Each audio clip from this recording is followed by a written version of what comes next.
اپنی زبان کی تیزی اس ماں پر مت چلاؤ جس نے تمہیں بولنا سکھایا۔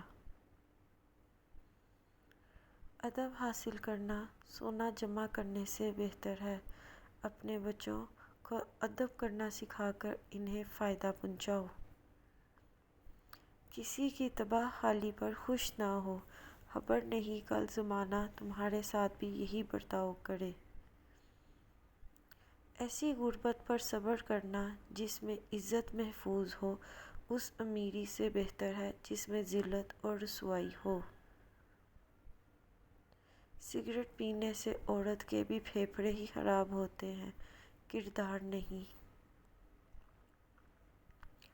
وہ جانتا تھا کہ تم مانگنے کے بعد شک میں رہو گے، اس لیے اس نے قرآن میں یہ بات لکھ دی ہے کہ مجھ سے مانگو میں ضرور قبول کروں گا، تاکہ جب جب تم پڑھو تو سکون حاصل کرو۔